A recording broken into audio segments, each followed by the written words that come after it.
സർവൈവലാണ്. അപ്പൊ ഈ ജിൻഡോനെ എനിക്കിങ്ങനെ ഒരു സാധനമുണ്ട്. അപ്പൊ അവിടെ പറയണ്ട. അപ്പൊ ടെലികാസ്റ്റ് ചെയ്യണുണ്ട് ഇഷ്ടപ്പെട്ടു. ഞാൻ ഇതിലൂടെ മാത്രമായിട്ട് പറഞ്ഞു ഇഷ്ടപ്പെട്ടില്ലെങ്കിൽ. ഒരു അവാർഡ് ഷോയില് വെച്ചിട്ട് ഞാൻ അങ്ങനെ അവാർഡ് വാങ്ങുക. അപ്പൊ എനിക്ക് ഈ അവാർഡ് സ്റ്റേജിൽ കയറുന്ന സമയത്ത് നമുക്കൊരു ഇതുണ്ടല്ലോ, എന്തൊക്കെ പറഞ്ഞാലും.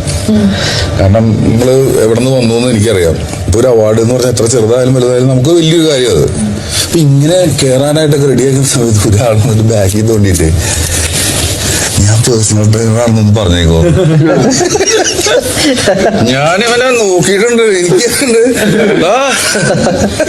അപ്പൊ ഞാൻ വീണ്ടും കയറാൻ പോകാൻ തോന്നിയിട്ട് പറയൂ. അത് അയാളുടെ ഒരു സർവൈവലാ. അതെ, തീർച്ചയായിട്ടും. അല്ലേ? അതെ, ഉറപ്പായിട്ടും. അന്ന് അയാള് അന്ന് ചെയ്തു. അപ്പൊ എനിക്ക് ജിൻഡോനെ ഇവിടെ കണ്ടുകഴിഞ്ഞപ്പോ എനിക്ക് വലിയ അത്ഭുതം തോന്നിയില്ല. കാരണം ഞാൻ അങ്ങനെ ഓൺലൈനിലുള്ള ആളല്ല. ജിൻഡോ ഒക്കെ ഇവിടെ വന്നതിന് ശേഷമാണ് ജിൻഡോ വന്നു എന്ന് അറിയുന്നത് ഇത്തം പറഞ്ഞില്ല.